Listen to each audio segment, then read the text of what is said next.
vibration, a special bond of creation. Assalamualaikum warahmatullahi wabarakatuh. Perkenalkan, nama saya Idawati. Saya dari kelas A119 NIM 13511100055. Sebelum kita mulai video ini, jangan lupa like and subscribe. Daily struggle. She tells him, ooh, love, no one's ever gonna hurt you, love. I'm gonna give you all of my love. Nobody matters like you. Baik, di sini saya akan menjelaskan mengenai mikrobiologi teori dengan tema bakteriologi. Apa sih bakteriologi? Bakteriologi ini dapat dikatakan sebagai bakteri biologi, yang merupakan ilmu yang mempelajari kehidupan dan klasifikasi bakteri, struktur ekonomi sel bakteri pada lingkungan hidupnya. Bakteri juga memiliki struktur dalam sel, yaitu 1 membran sel, 2 sitoplasma, 3 nukleid, 4 flagella, 5 ribosom. Membran sel yaitu tersusun dari protein dan lemak yang bersifat semi-permeabel yang berfungsi untuk mengatur keluar masuknya dalam sel. Yang kedua yaitu sitoplasma. Sitoplasma merupakan tempat berlangsungnya reaksi metabolik. Yang ketiga yaitu nukleid atau DNA untuk mengontrol fotosintesis protein dan pertukaran sifat. Yang keempat yaitu flagella atau lambung besar yang berfungsi untuk bergerak. Flagel melekat pada membran atau luar dinding sel. Yang keempat yaitu ribosom. Ribosom yaitu tersusun atas protein dan RNA sebagai tempat sintesis protein.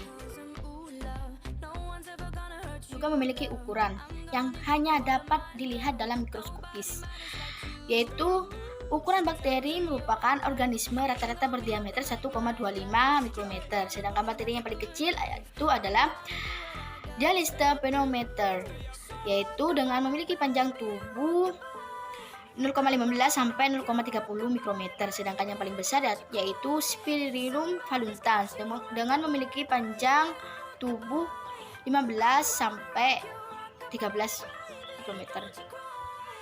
Ukuran bakteri ini jangan lupa dapat dilihat dari mikroskopis. Bakteri juga memiliki bentuk. Yang pertama bentuk batang atau basil, yang kedua bentuk bulat atau kokus, yang ketiga yaitu bentuk spiral. Oke, sekarang saya menjelaskan mengenai bentuk-bentuk bakteri basil atau batang. Bakteri basil ini yaitu dikenal sebagai bacillum atau batangan. Yang pertama yaitu monobasil. Monobasil ini yaitu bakteri yang hanya berbentuk tunggal atau satu batang. Yang contohnya itu Salmonella typhosa, penyebab penyakit tipes. Yang kedua yaitu diplasil. Diplasil ini yaitu bakteri yang berbentuk basil yang bergandengan dua. Nomor 3 yaitu streptobasil, yang yaitu bakteri yang berbentuk basil yang bergandengan memanjang membentuk rantai, misalnya Bacillus anthracis, penyebab penyakit antraksi. Yaitu bentuk-bentuk bakteri kokus atau bulat. Yang pertama yaitu berbentuk monokokus, yaitu bakteri yang berbentuk bola tunggal, misal Monococcus gonorrhoeae, penyebab penyakit kencing nanah. Yang kedua yaitu Diplococcus. Diplococcus yaitu bakteri yang berbentuk bola bergandengan dua-dua. Misalnya Diplococcus pneumoniae, penyebab penyakit pneumonia atau radang paru-paru. Yang ketiga yaitu Streptococcus, yaitu bakteri yang berbentuk bola yang berkelompok memanjang berbentuk pantai. Misalnya Streptococcus lactis. Yang keempat yaitu Staphylococcus, yaitu bakteri yang berbentuk bola yang berkoloni seperti buah anggur, misal Staphylococcus aureus, penyebab penyakit radang paru-paru. Untuk Spirilia yaitu ada 3, yaitu 1 spiral. Spiral yaitu bakteri yang berbentuk seperti spiral, misalnya Spirillum. Yang kedua yaitu Vibrio atau bentuk koma yang dianggap sebagai bentuk spiral yang tak sempurna, misalnya Vibrio cholerae, penyebab penyakit kolera.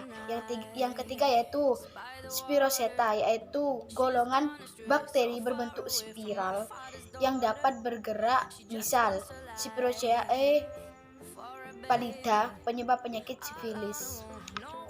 Memiliki perkembangbiakan yaitu dengan cara rekombinasi genetik dan pembelahan diri. Apa sih rekombinasi genetik? Rekombinasi genetik adalah perpindahan secara langsung bahan media atau DNA di antara dua sel bakteri. Yang kedua yaitu pembelahan diri. Pembelahan diri atau secara rekambiner langsung. Pada pembelahan ini sel bakteri membelah menjadi dua sel anakan, di mana sifat sel anak yang dihasilkan sama dengan sel induknya. Sedangkan rekombinasi genetik pada bakteri yaitu ada tiga, yaitu transformasi, transduksi, dan konjugasi. Yang pertama transformasi. Apa sih transformasi? Transformasi yaitu merupakan perpindahan bakteri genetik berupa DNA dari sel bakteri yang satu sel ke sel bakteri yang lain. Yang kedua yaitu transduksi. Transduksi adalah perpindahan materi genetik bakteri ke bakteri lain dengan perantaraan virus. Yang ketiga yaitu konjugasi. Konjugasi yaitu bergabungnya dua bakteri positif dan negatif dengan membentuk jembatan untuk memindahkan bakteri genetik. Ini juga memiliki pergerakan dengan menggunakan flagel. Apa sih flagel? Flagel yaitu merupakan bulu-bulu atau cambuk yang dimiliki oleh beberapa jenis bakteri dan berkarya berbeda-beda tergantung kepada spesiesnya. Berdasarkan letak jumlah flagel yang dimiliki, maka bakteri dibedakan menjadi satu, monotrif, yang kedua lopotrif, yang ketiga yaitu amfitrik, yang keempat yaitu peritrik. Apa sih yang dinamakan monotrik? Monotrik adalah bakteri memiliki sebuah flagel pada suatu ujungnya. Yang kedua yaitu lopotrik. Lopotrik yaitu bakteri yang pada ujungnya lebih sesuatu dari satu flagel. Yang ketiga yaitu amfitrik. Amfitrik yaitu bakteri yang pada kedua ujungnya hanya dapat suatu flagel. Yang keempat petrik. Peritrik yaitu bakteri yang memiliki flagel pada seluruh permukaan tubuhnya. Yaitu mekanisme bakteri dalam menimbulkan penyakit. Di sini ada dua, yaitu invasi dan toksigenitas. Invasi merupakan kemampuan dari bakteri untuk menyerang dan menyebar. Sedangkan toksinitas sendiri yaitu merupakan kemampuan dari bakteri dalam membentuk toksin. Yaitu ada dua, etoksin dan endotoksin. Etoksin sendiri dihasilkan oleh bakteri yang masih hidup, dikeluarkan dari tubuh bakteri sekelilingnya. Sedangkan endotoksin itu merupakan bagian utama dinding sel bakteri gram negatif. Toksin dihasilkan oleh bakteri yang telah memahami lisis atau setelah bakteri yang hancur. Selanjutnya yaitu menjelaskan mengenai macam-macam bakteri. Macam-macam bakteri ini berdasarkan sumber oksigen yang diperlukan dalam proses respirasi bakteri. Dikelompokkan menjadi dua, yaitu bakteri aerob dan bakteri anaerob. Bakteri aerob yaitu bakteri yang menggunakan oksigen bebas dalam proses respirasinya. Misalnya Nitrosochus, Nitrosomonas, dan Nitrobacter. Yang kedua yaitu bakteri anaerob, yaitu bakteri yang menggunakan oksigen bebas dalam proses respirasinya. Misal Streptococcus lactis.